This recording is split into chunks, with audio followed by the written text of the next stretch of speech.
y los que me habrán oído en la charla, la conferencia pasada, más o menos siempre una conferencia que tenga relación con estos temas, siempre queda un poco, lo dejamos, no es que queda en el tintero, pero siempre dejamos abierto el hecho de que calma llega casi inmediatamente al choque, el choque de vuelta a una nueva calma. Yo creo que mencionamos de alguna forma u otra la característica del diálogo que tenemos con el Hamas, por ejemplo, que es una forma de diálogo, ¿no? Es un diálogo, los diálogos a veces son diálogos a golpes. En el caso, cada 7 años prácticamente, 6 años hay un diálogo de estos a golpes, de vuelta al retorno a la calma, y aparentemente no va a ser muy diferente a los anteriores. Veremos, también ese signo de interrogación queda en el aire, ¿no?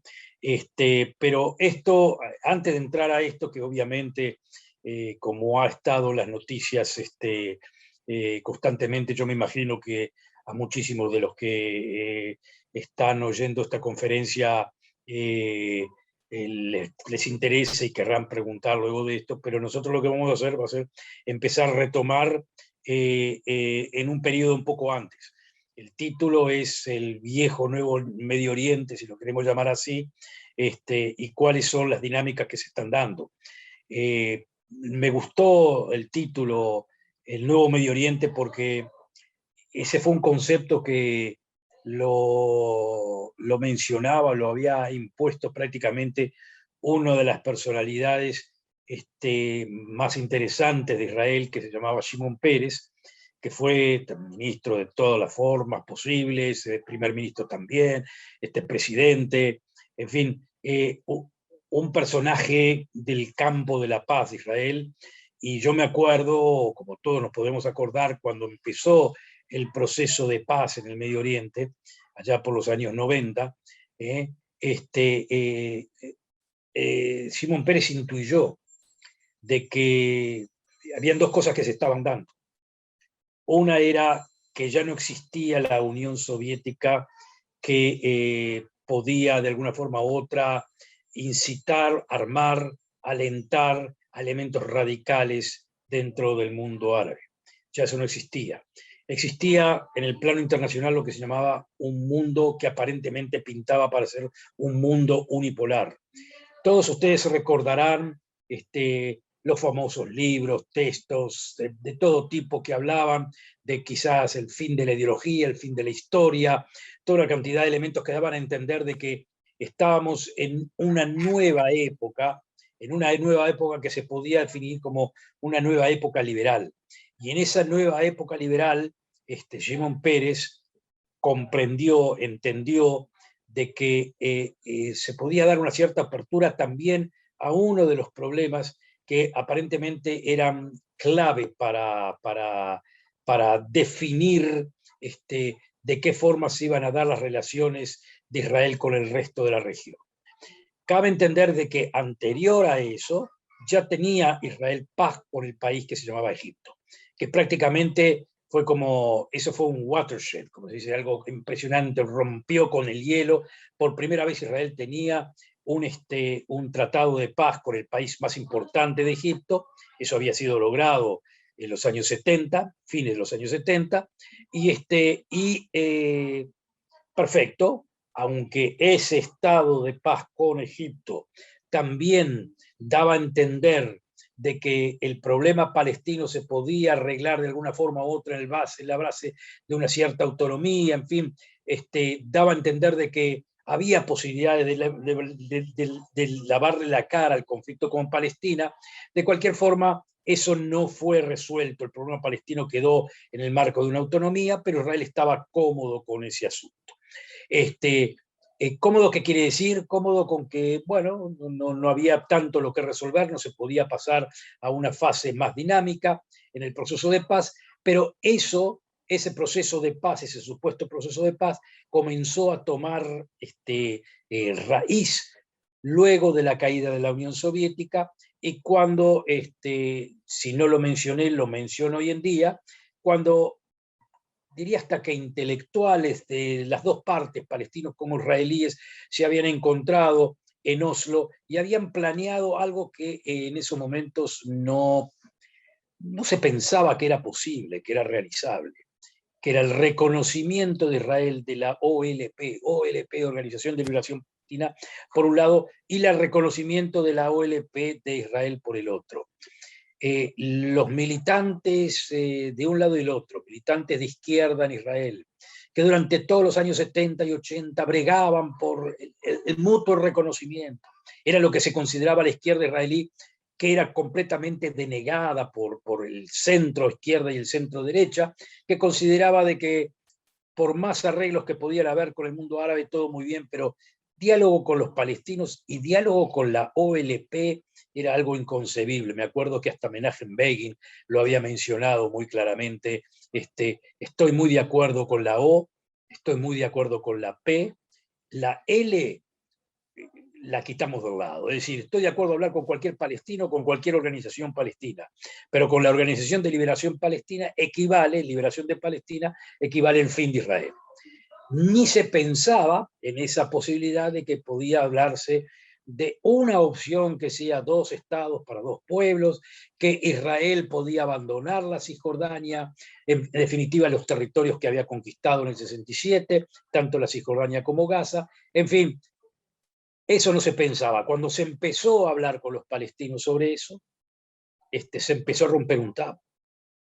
Y en eso entró el gobierno de Rabin y Shimon Peres, que llevó al Tratado de Oslo, a los arreglos de Oslo y a la frase famosa de Shimon Peres, el nuevo Medio Oriente. Señores, todos los que creían que esto es un conflicto intratable, se van a dar con la cabeza contra la pared. Este es un conflicto que tiene resolución. Aquí están palestinos e israelíes sentados en una misma mesa. Estamos hablando con Arafat, considerado el enemigo número uno del pueblo judío después de Hitler.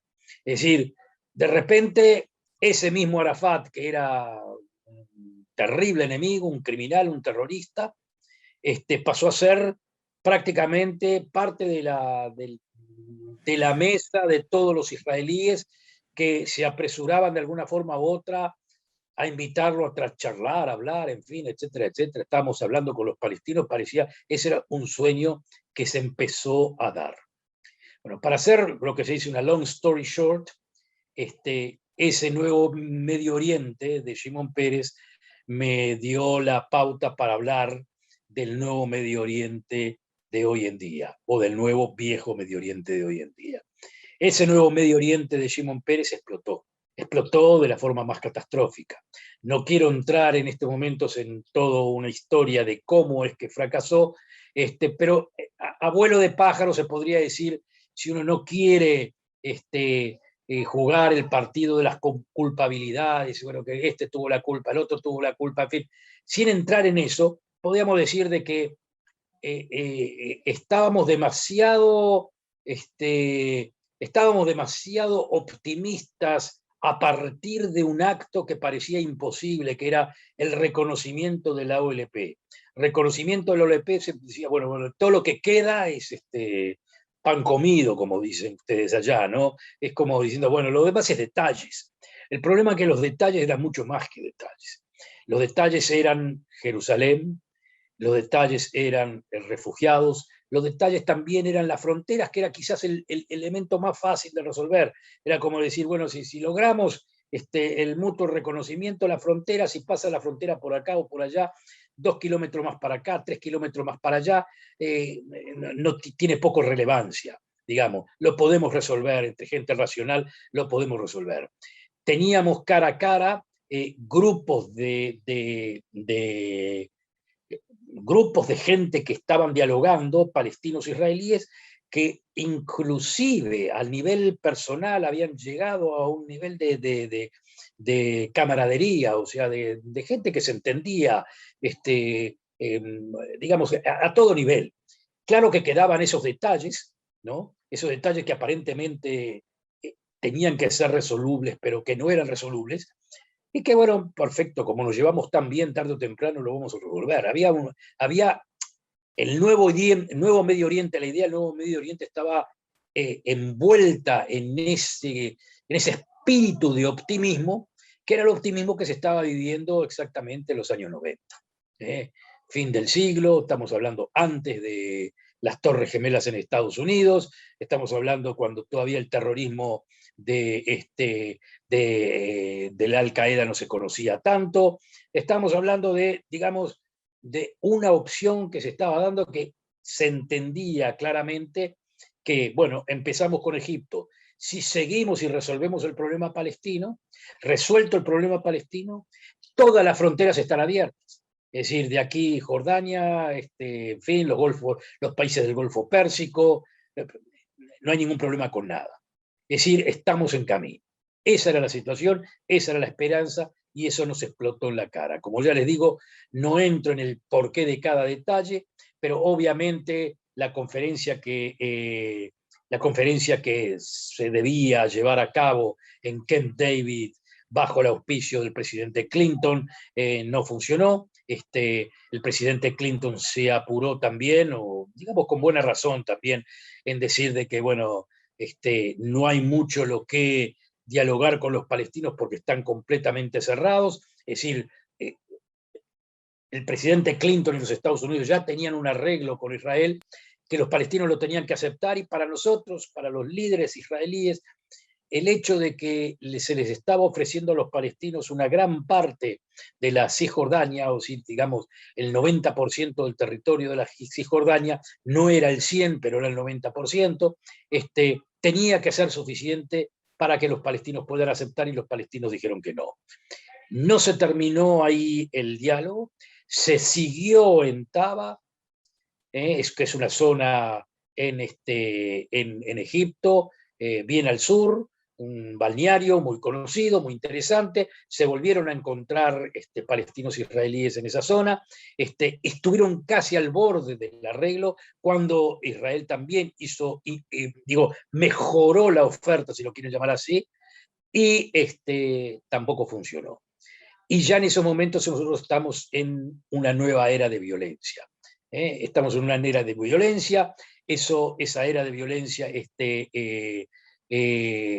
tiene como personaje central al Hamas, tiene también como personaje central a Arafat, y obviamente que diálogo de paz cuando tenés violencia atrás era muy difícil para que el público israelí prosiga y siga dando el apoyo político a un gobierno que siga avanzando en el diálogo de paz cuando tiene terrorismo, tiene explotando buses a diestra y siniestra dentro del territorio israelí. Obviamente que el público israelí no acompañó más al proceso de paz, y se podría decir que ahí se terminó.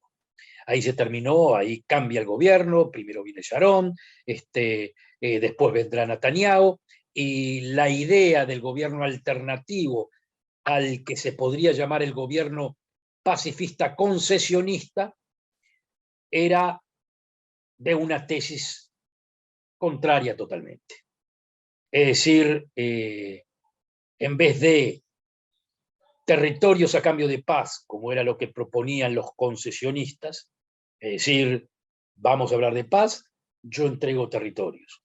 Los territorios son los que necesitas tú, o sea, tú los palestinos, para formar un Estado palestino, ¿cierto? Eso es lo que se necesita, perfecto.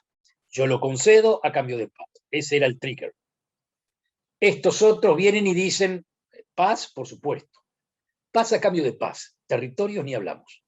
Es decir, quieren estar en buena relación con nosotros, perfecto. Podemos llegar en cantidad de arreglos que los pueden beneficiar. No quieren estar en buena relación con nosotros, bueno, los vamos a combatir.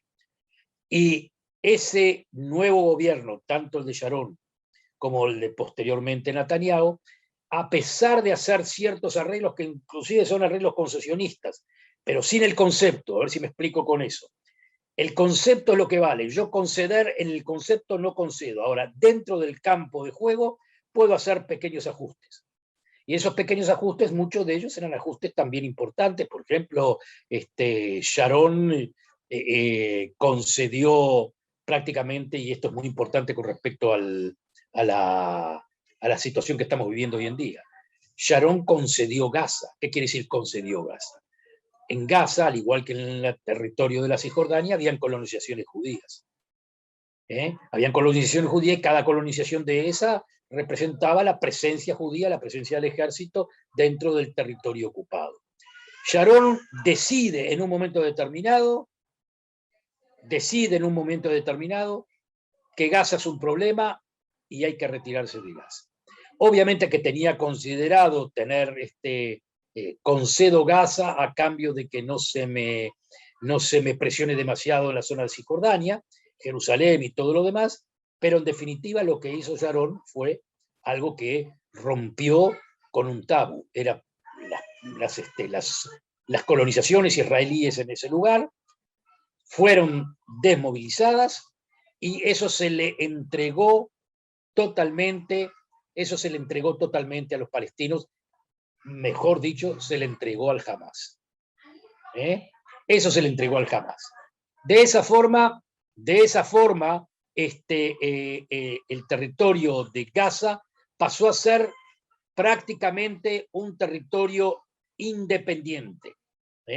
Pasó a ser prácticamente un territorio independiente solo con control israelí, que quería decir que esto es un punto muy importante para entenderlo de ahora, de que del punto de vista militar, del punto de vista de fronteras, todo dependía de la conducta del gobierno de Gaza. Si el gobierno de Gaza quería entrar en una, digamos, confrontación armada con Israel, obviamente que las fronteras iban a estar cerradas y obviamente que Israel iba a contraatacar. Ese control podía quedar supervisado también a de qué forma Gaza se conduzca del punto de vista de avance económico, en fin, etcétera, etcétera. Hay un concepto que acá generalmente la gente no lo termina de entender. Israel no quería en ningún momento, ni antes ni después, que Gaza caiga en una situación de pauperización económica. Todo lo contrario. Todo lo contrario, Israel hubiese estado completamente dispuesta al desarrollo económico de Gaza y Gaza se puede transformar antes, ahora y mañana en un, hasta diría, sí, lo digo sin exagerar, hasta en un paraíso terrenal desde el punto de vista económico, con la ayuda de Israel, con la ayuda de cualquiera, con las inversiones, con lo que sea. Pero lo único que exigía Israel en ese aspecto era de que Gaza no entre en conflicto de guerra con Israel, no almacene armas, no se arma como para combatir con Israel. Ahí está sellado prácticamente todo el asunto que tiene que ver con Gaza. Una situación completamente diferente era con la Cisjordania. Con la Cisjordania, Israel tenía colonizaciones, eso es lo que consideran muchísimos Israel como patria histórica de Israel, y ese problema, sí, era un problema de que Israel obviamente daba a entender de que cualquier arreglo que se haga con los palestinos, inclusive con la parte más moderada de los palestinos, que era la que gobernaba Judea y Samaria, y tengo que marcar este punto que es importante, el gobierno de Judea y Samaria por la autoridad palestina era distinto al del Hamas que gobernaba la parte de Gaza. La división es por problemas ideológicos de las dos partes. Las dos partes están enamistadas, las dos partes se combatieron, las dos partes se mataron. Fundamentalmente el Hamas mató a gente de la autoridad palestina. En definitiva, si lo queremos llamar en forma simple, Hamas es el ala religioso combativo intransigente y la otra parte, la autoridad palestina que estaba en Ramallah, era la parte moderada, la parte que quería hablar de paz, que quería seguir con el proceso de paz que había sido anulado anteriormente, pero como ya les digo, la cosa funcionaba así y este es el triángulo que tenemos que ver. El triángulo es los palestinos, la autoridad palestina quiere hablar de paz, la autoridad palestina quiere volver al diálogo que se había dado anteriormente en Camp David, en Gaza, en Taba, etcétera, etcétera, quiere volver a ese diálogo. Este gobierno de Israel, o todos los gobiernos de derecha de Israel, desde la época de Sharon a la parte, dicen no, ¿Por qué? Porque ya se trató.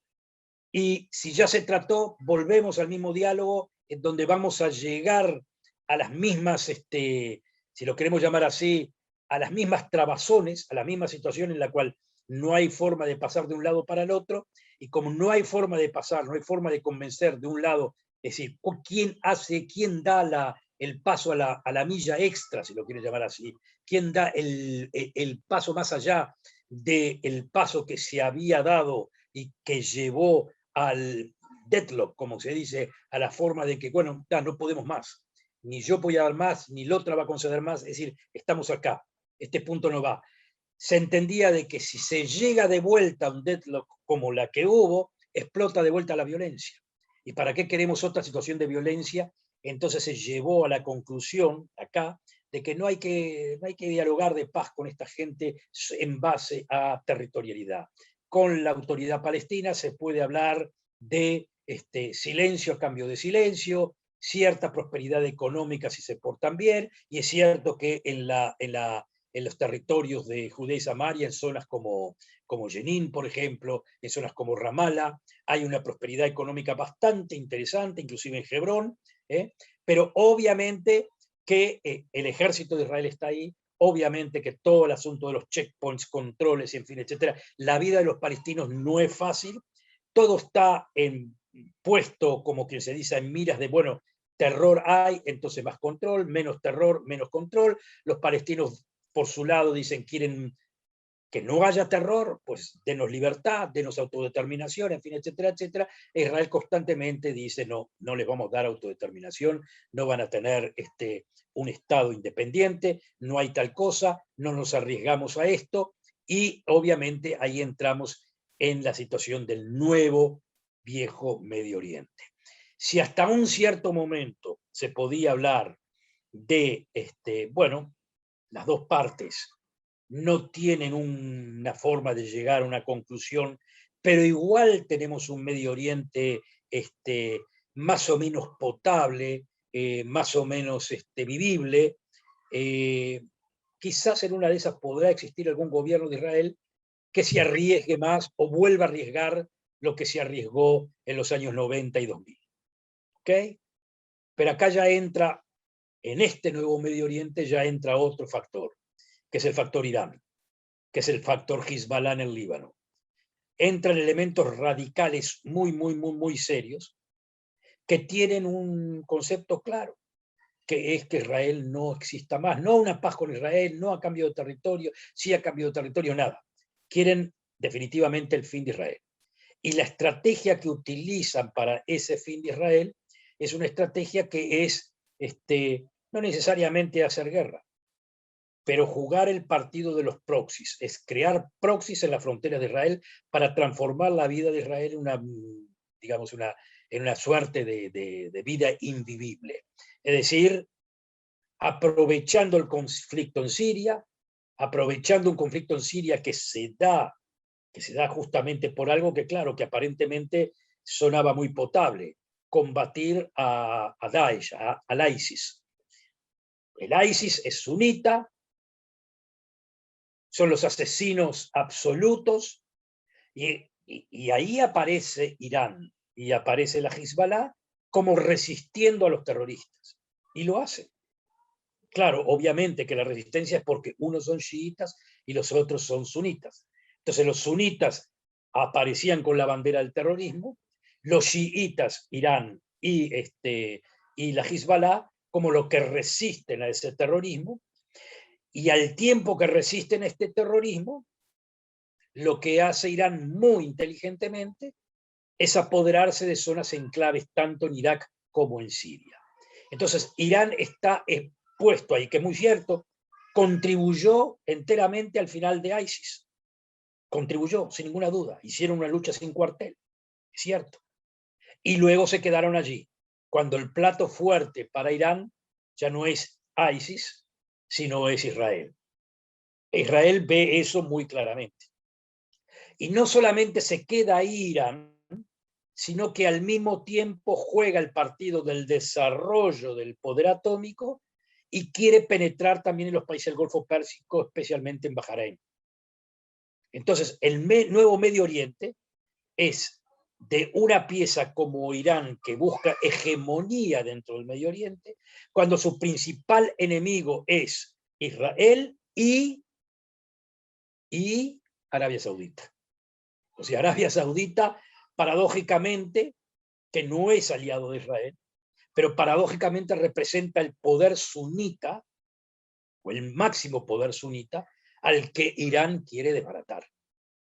O sea que la penetración iraní en el Medio Oriente es pelear en todos los frentes, pelear en el Yemen tiene una guerra ceñida con Arabia Saudita, en donde nuevamente el régimen iraní apoya a todos los proxies que están en contra de Arabia Saudita y tienen una guerra sin cuartel.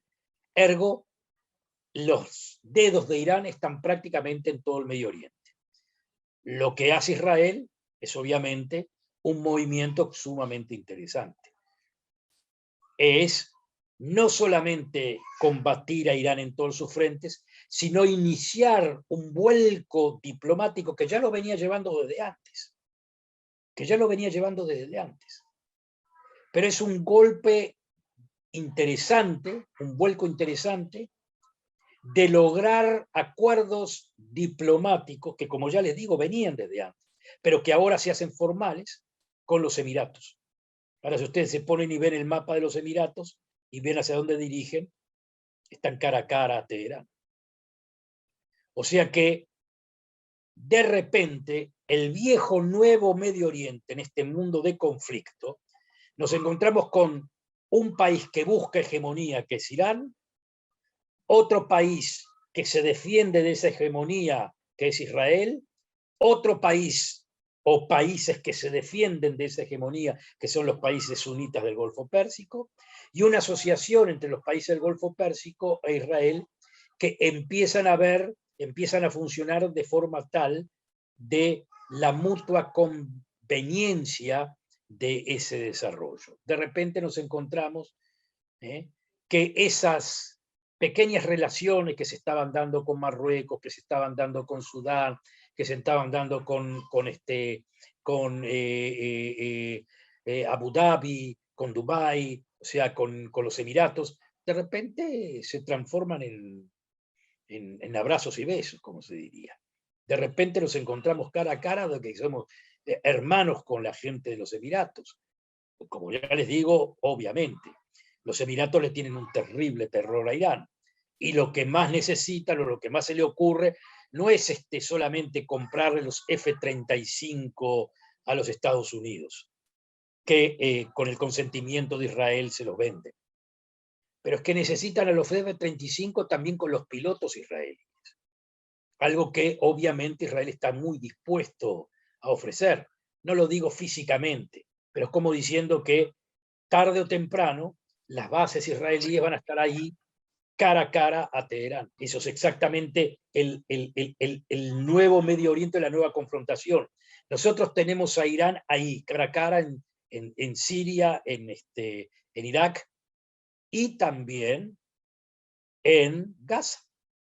Porque el régimen del Hamas está completamente apoyado por Irán. Entonces ahí tenemos exactamente la confrontación cara a cara. Israel sentado frente al Hamas, que es prácticamente una pequeña base de Irán.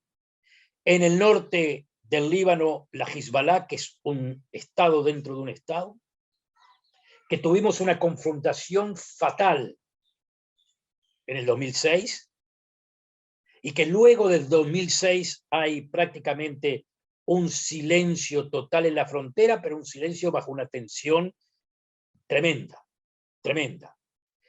Y un poquito más al costado, Siria e Irak, en donde prácticamente en Siria los iraníes están constantemente penetrando, llevando armas, llevando misiles, llevando esto y lo otro, y el que era el que planeaba, el que llevaba a cabo toda la doctrina esa, era el señor Soleimani, que fue ejecutado por los Estados Unidos. Era como el general en jefe y el el diseñador de la doctrina de los proxies. Es decir, como ya les dije anteriormente, metemos iraníes y armas iraníes en todos los lugares que bordean a Israel, en todos los lugares, amenazando también a los países del Golfo Pérsico, como para demostrar nuestra presencia. Entonces ustedes preguntarán, bueno, ¿qué implica para eso para Israel? Obviamente, los iraníes son muy claros al respecto. Hasta que no tengamos el poder atómico, y esto es el arreglo del poder atómico que lo empezaron a desarrollar y a arreglar con los Estados Unidos bajo el mando de Obama, en el momento que tengamos poder atómico, no es que lo vamos a utilizar, las bombas atómicas no se utilizan, pero te dan un margen de acción. La acción que quieren los iraníes es los proxies. Y avisarle a Israel que la vida diaria de Israel va a estar siempre condicionada de que te tiren un misil de Gaza, o que te tiren un misil de la Hezbollah, o que te tiren algo desde Jordania, o no de Jordania no, porque Jordania es estado prácticamente amigo con Israel, tiene paz con Israel, pero digamos desde la zona de Siria e Irak. Y arréglense, como diciendo los iraníes te lo dicen así, arréglense ustedes con eso. ¿Qué hace Israel ante todo eso? Obviamente lo que está haciendo permanentemente, atacar a Siria prácticamente a diario. Donde hay una penetración iraní, va Israel y bombardea. Entonces ustedes preguntarán, ¿y qué hacen los iraníes? Nada, se callan, siguen el trabajo de hormigas. ¿Se entiende? Constantemente. Siguen el trabajo de hormigas.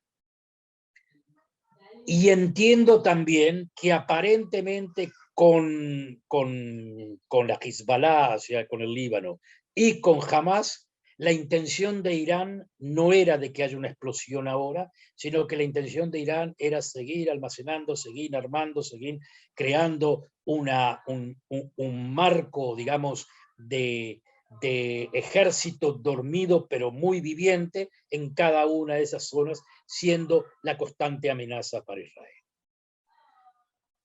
Señores, ante eso, como ya les dije, si había en algún momento una intención de volver al diálogo con los palestinos,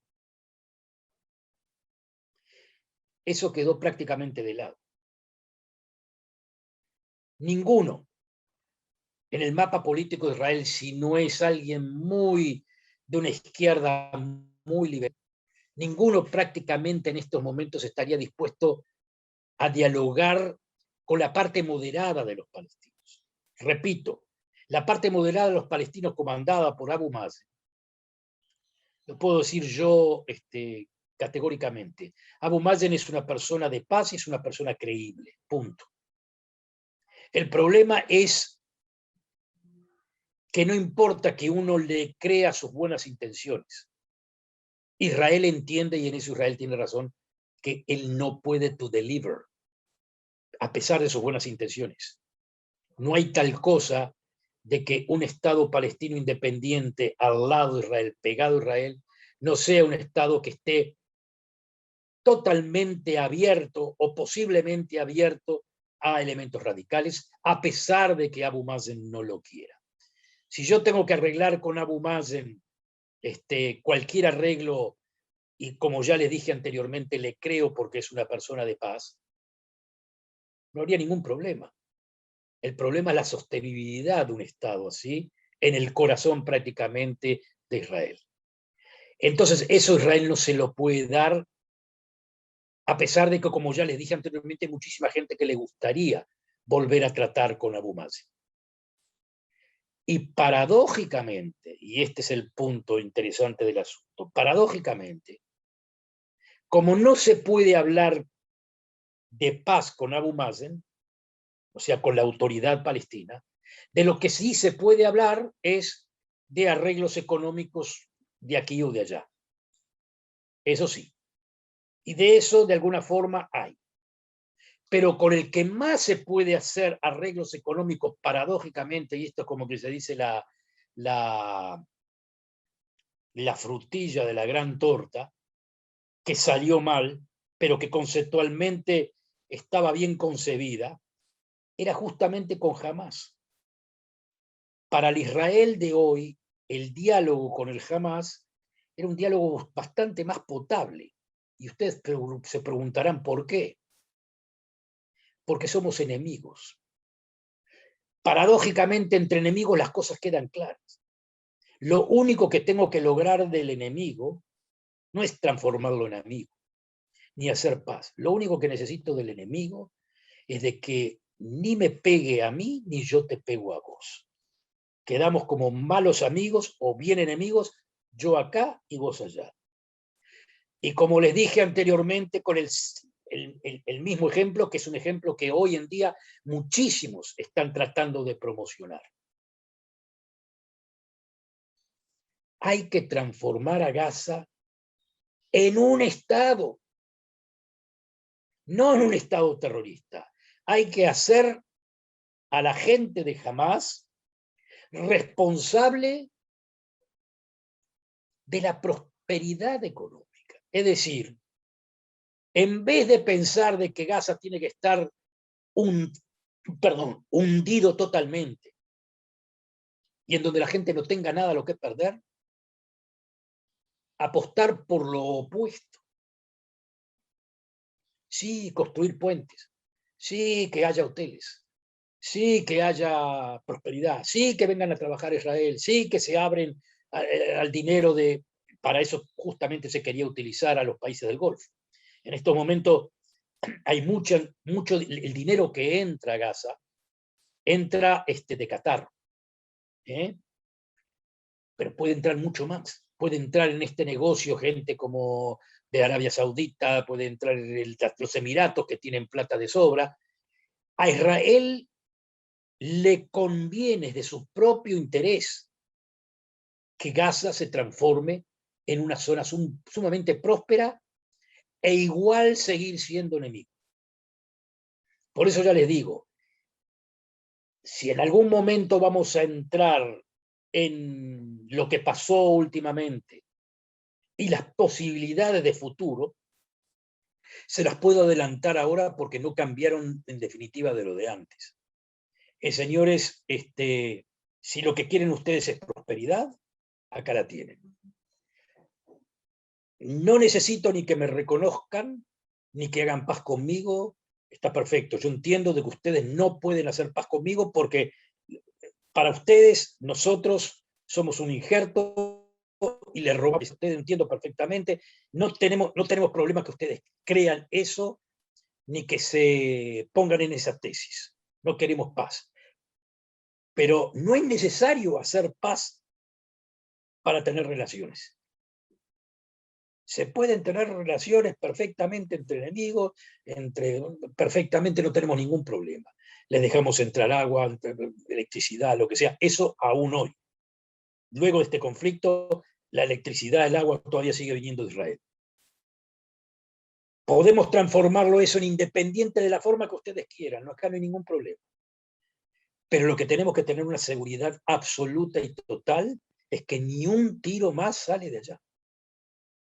Que la resistencia de ustedes, o sea, el término de resistencia, la resistencia, el sionismo, Israel, en fin, etcétera, etcétera, es a través de la diplomacia, es a través de lo que sea. Pero resistencia armada no la aceptamos. No vamos a tener a nuestra población del sur rehén de la resistencia palestina. Ese es el trade-off. Obviamente que para el Hamas eso es prácticamente imposible de aceptar, o por lo menos hasta el momento.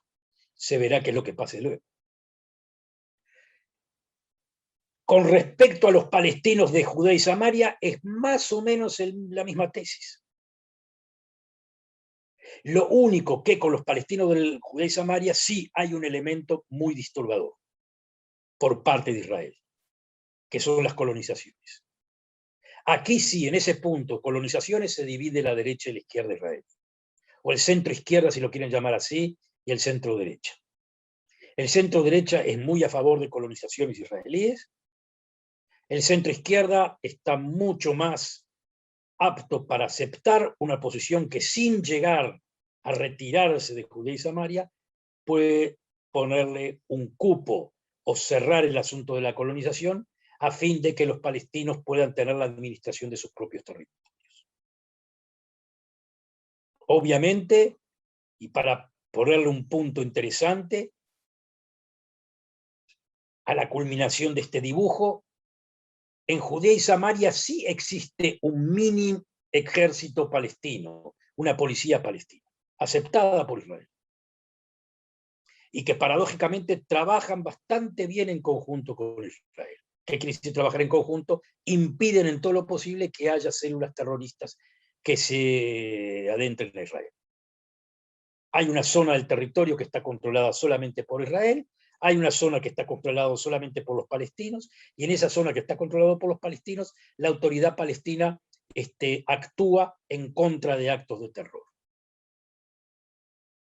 De cualquier forma, como les dije anteriormente, eso no equivale de que Israel le vaya a hacer digamos, un paso adelante en cuanto al concepto de autodeterminación y de país independiente.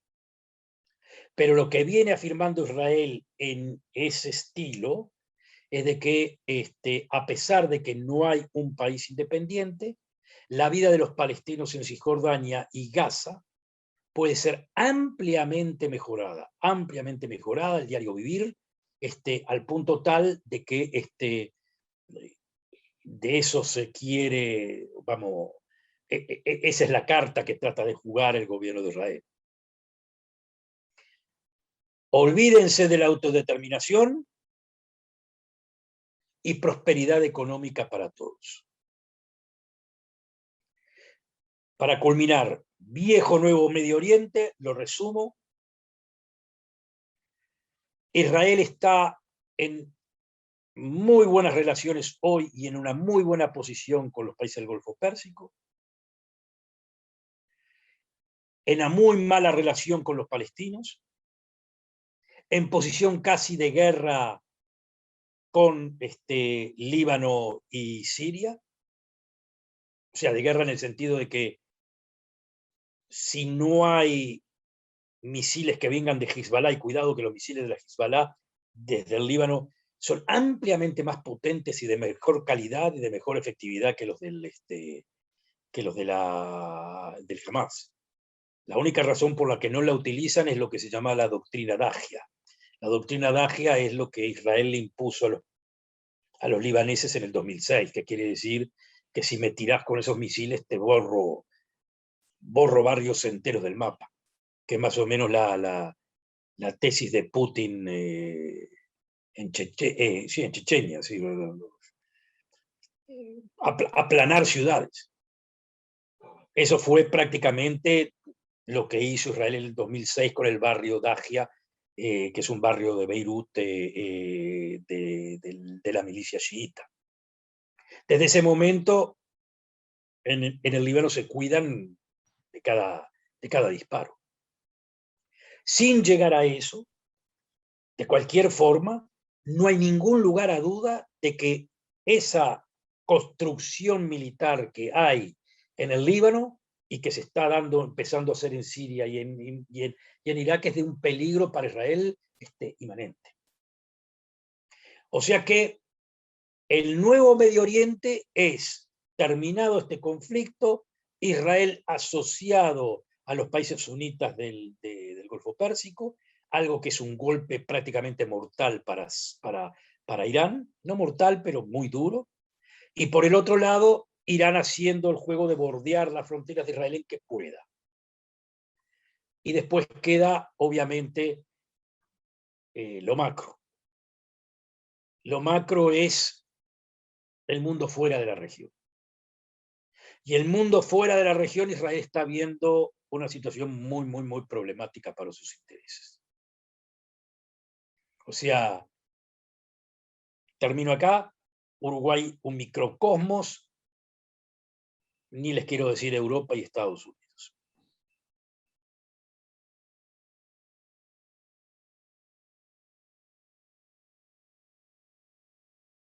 Yo diría 10 en 10. 10 en 10.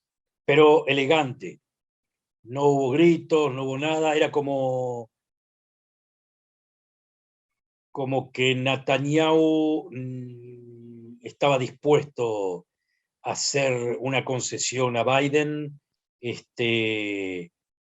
inclusive antes de que Biden la pida.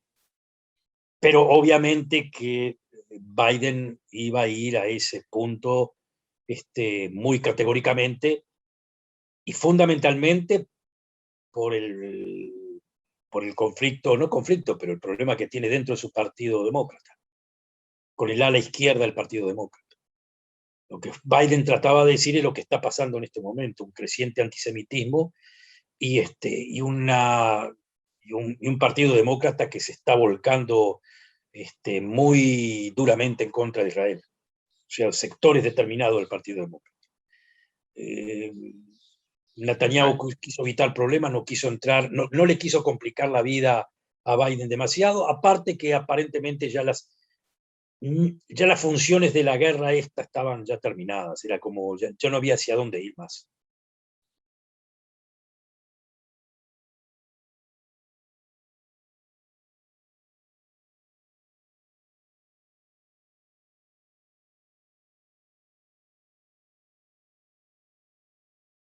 Está dividida en dos la pregunta. La pregunta es una parte técnica y una parte sustancial.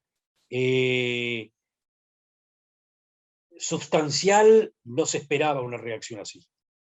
Lo tomó, eso yo creo que fue más de sorpresa que todo el bombardeo del Hamas. La creciente,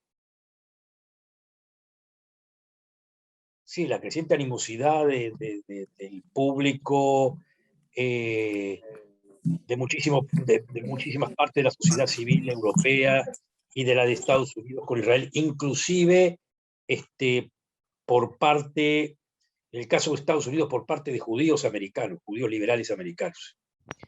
Como que una disasociación bastante dura con Israel, como diciendo, no me representan, esta es una conducta sumamente fuera de su lugar la que está haciendo Israel, bombardeando Gaza, en fin, etcétera, etcétera. Combatir en forma de redes sociales, eso es fácil, digamos, Israel tiene toda la materia tecnológica como como para ocuparse de eso. Pero yo creo que sí tomó muy desprevenido eh,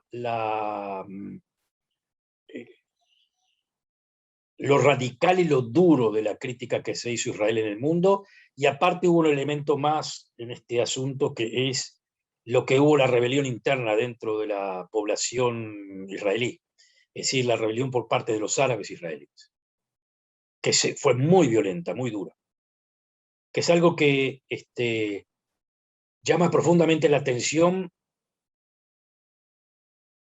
porque, bueno, no tendría que sorprender demasiado, pero llama muy la atención para gente que no está metida en este asunto, porque el último año, paradójicamente el año de la corona, fue un año de idilio y de luna de miel de la población judía y árabe dentro de Israel. Quiero que entiendan que en este territorio, para muchos de los muchachos, colegas que no lo saben, hay árabes palestinos ciudadanos de Israel, que están dentro de la frontera de Israel. Esos son ciudadanos normales, corrientes, como todos. Que hay una cierta discriminación, sin ningún lugar a duda, pero son ciudadanos con todos los derechos. Están los palestinos, que son como los que viven en la Cisjordania, y los palestinos que viven en Gaza. Eso es otra historia. Esos no son ciudadanos de Israel.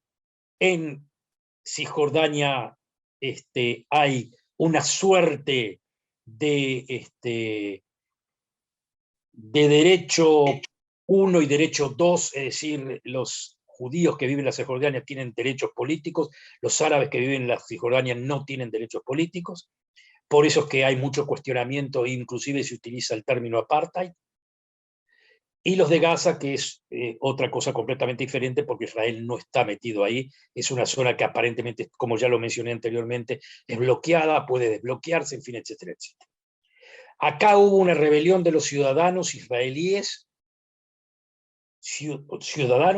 árabes, que como en el año de la corona, o sea, estoy hablando de 3 semanas atrás, era idílico. ¿Por qué era idílico? porque muchísimos de los doctores en los hospitales eran de ellos, enfermeros, enfermeras, gente que trabajaba en supermercados, en fin, era como todos colaboraban para salir del paso y había como una unión como nunca había existido, siempre hubo, pero nunca había existido en esta forma, una unión de prácticamente hermandad. En un día reventó todo. En un día privó el nacionalismo y reventó todo. No los acuso tampoco.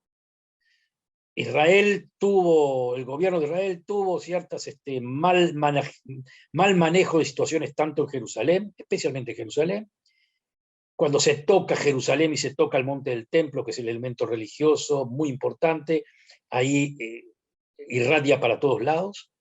Y había ciertos elementos que tocaban hasta podría decir, con un problema de real estate, si lo queremos llamar así, de propiedad de casas, muy pequeño, muy levantado, muy local, pero simbólicamente muy importante. Todo eso hizo reventar el asunto. Yo creo personalmente que eso va a volver a la normalidad. Va a tomar un poco de tiempo y va a volver a la normalidad porque la vida es más fuerte que las ideologías. Pero de cualquier forma eso fue como que se dice, un dardo que fue muy difícil de manejar.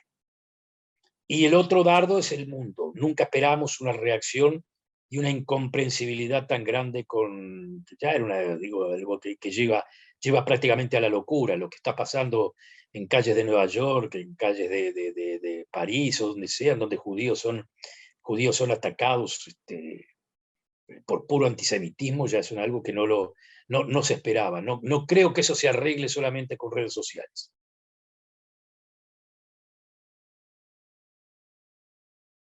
Te lo voy a decir lo más claro posible.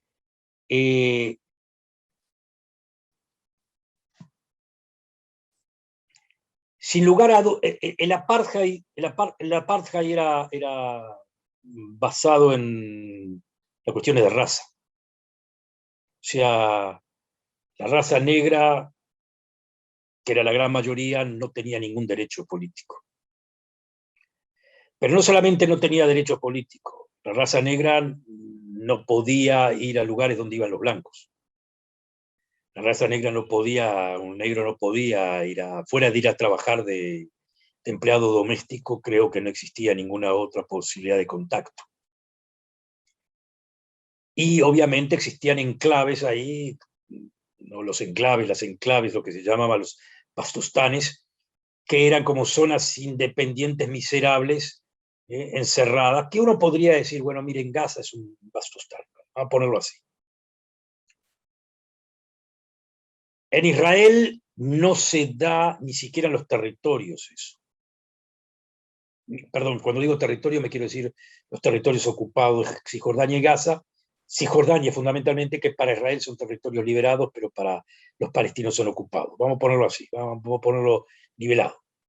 No se da eso, pero sí se da, sí es cierto, sistema de justicia 1 y sistema de justicia 2. Es decir, perdón, no sistema de justicia, pero sí derechos políticos. Habitantes judíos que viven en la Cisjordania, o sea, colonizaciones, tienen derechos políticos dentro del Estado de Israel. Los palestinos no tienen derecho político dentro del Estado de Israel, pero tienen derechos autonómicos dentro de su zona. Es por eso que muchos palestinos, y muchos, si lo quieren llamar así, antisionistas dentro de Israel y fuera de Israel, dicen, señores, hay que terminar con la idea de 2 estados para 2 pueblos. Hay que hacer un solo Estado, derechos políticos para todos y se acabó el asunto. Algo que obviamente Israel no puede conceder. Entonces, ¿qué es lo que pasa? El concepto apartheid está manipulado. Hay algo, sin ninguna duda, y ese algo quiere decir de que hay, obviamente, un Estado democrático donde vive gente que está acá y que no tenga derecho político, no se puede considerar un Estado democrático puro. Eso es cierto. Por el otro lado, el concepto de apartheid está basado en racismo. Y acá las divisiones que hay, si hay un camino para esto y un camino para el otro, están marcados simplemente por un asunto de seguridad. nada más. Es decir, hubieron momentos en donde la Cisjordania era territorio abierto, la gente cruzaba para este lado, para el otro. Les puedo decir, el óptimo de la situación sería cortado totalmente el terrorismo, no hay un disparo, no hay nada, hay completa paz en ese sentido, se terminan las divisiones. Fronteras abiertas como existía antes, la gente de un lado pasa para acá, para el otro, para mí, para todo el asunto, y a pesar de eso, iba a quedar el asunto de los derechos políticos, que no son los mismos. ¿Qué quiere decir en ese caso? Que en el caso óptimo tendríamos una situación muy fluida, de una gran prosperidad económica, sin derechos políticos similares. Cualquier persona en el mundo que piensa en términos de democracia diría, perdónenme amigos, esto no es democracia. Lo que es cierto, no puede ser democracia. Pero tampoco es un apartheid como lo quieren proponer. Israel en ese sentido está en una zona, como que se dice, muy gris, de no clara definición, que no es muy saludable, por no decir que no es saludable del todo. Por eso es que muchísima gente que quería la paz basada en dos estados para dos pueblos, la quería basada justamente en este asunto, no porque quería hacerle ningún favor a los palestinos, sino porque no quería caer en esta situación de ser una democracia media medio tinto, si lo queremos llamar así. ¿Eh? Pero esa situación, no te puedo mentir, esa situación se da. Esa situación se da. Cuando Israel habla de paz económica, lo menciona con claridad y con buenas intenciones. Señores, como diciéndote, ¿para qué querés derechos políticos? Dejá. Vas a tener, vas a hacer mucho dinero, vas a poder venir acá, vas a poder ir para allá, vas a tener derecho de trabajo, vas a tener todo. Hace mucho tiempo que se venía hablando, no solamente acá en Israel, sobre la cuestión de derechos ciudadanos, derechos no ciudadanos, en el mundo global, en fin, etcétera. Le pueden buscar la forma que quieran. Teóricamente está el concepto elaborado de aquí hasta el fin del mundo. Lo que pasa es que yendo a lo concreto, no hay vuelta de hoja. Si te quedas en esos territorios, o sea, si Israel se queda en los territorios y no ofrece derechos políticos iguales a todo el mundo, no puede ser una democracia. Es por eso que los territorios siguen en el contexto legal en el limbo. Repito, en el limbo se puede vivir, se pueden hacer muchísimas cosas. No puede, digo, se pueden inclusive respetar derechos humanos, pero no alcanza. En la teoría democrática no alcanza. O sea que desde ese punto de vista hay críticas, son críticas bien basadas, no es apartheid, pero es sumamente problemático.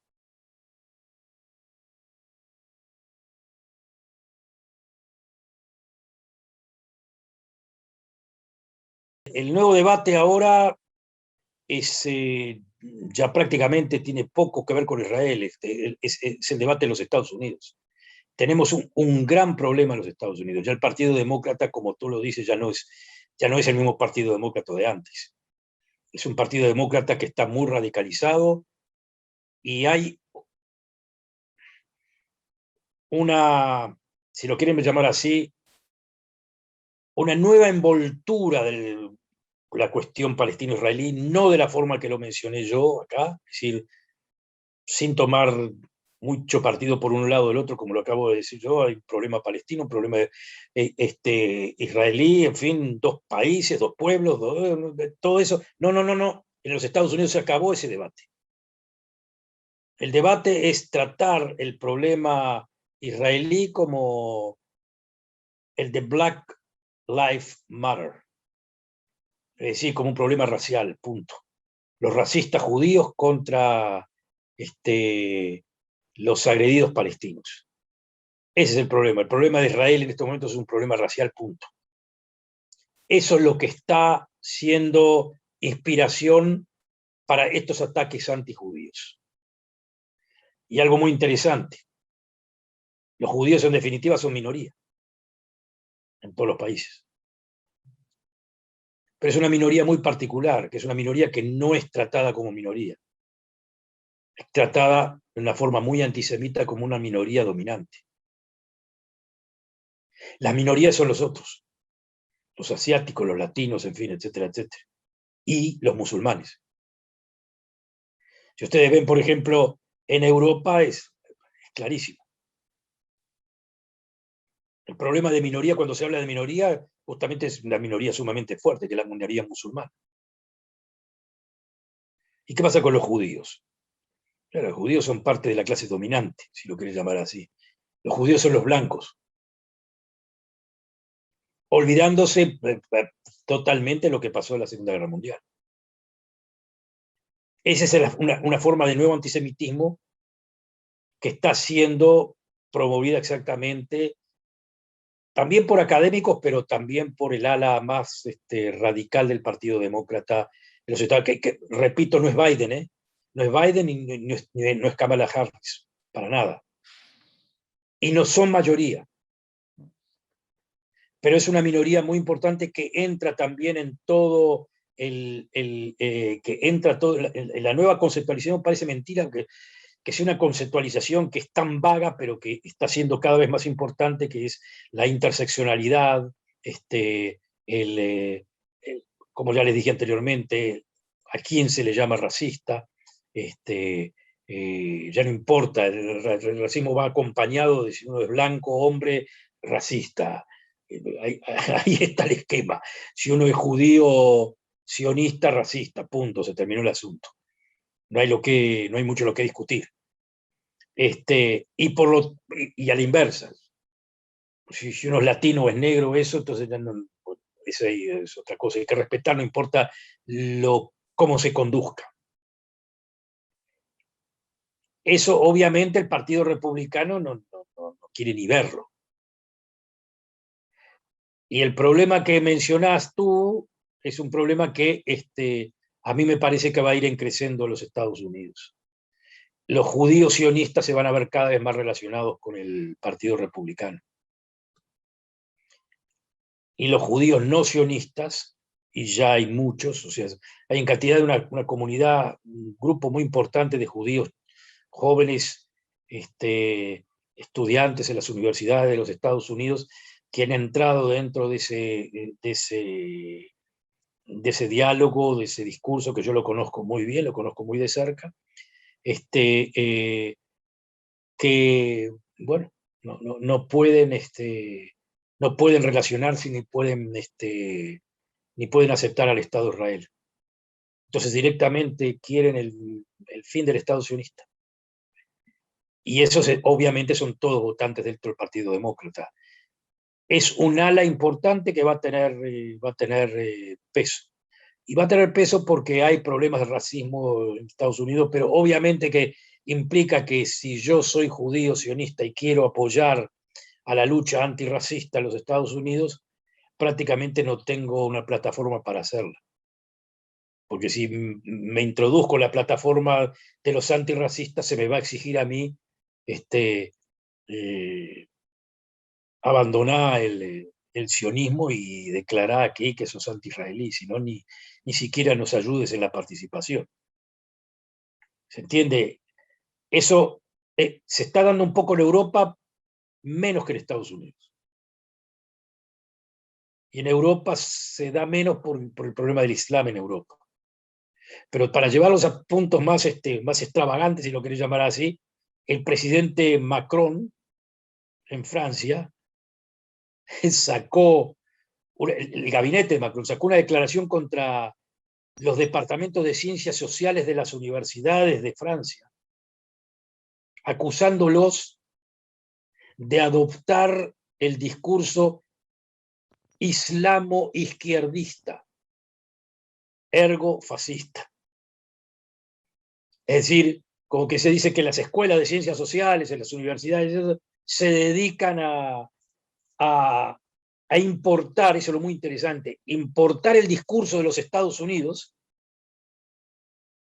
cuando afirma Macron, esto ya no tiene nada que ver con Israel, lo digo en el plano de Francia neto. Macron, no, nosotros somos republicanos, como que se dice colorblind, ¿no? Nosotros, no, no, digamos, lo agrego yo, somos como Uruguay. No, no, no, las diferencias de colores no nos importan, todos iguales, ¿no? Y en Estados Unidos, no, no, las diferencias de colores sí importan mucho, mucho, mucho. Sí, entonces, como diciendo, ustedes importan el lenguaje americano a Francia, llegó a ese nivel, llegó a ese nivel. O sea que hay una nueva ideología latente que es muy de izquierda y también muy antisemita. Cuando el antisemitismo hoy en día está muy conectado con el antisionismo, no es que antisemita contra cualquier judío, pero con cualquier judío que diga o quiera decir que está a favor de la autodeterminación judía en el Estado de Israel. Eso ya implica directamente de que sea un racista. Complicada la cosa a ese nivel, sí.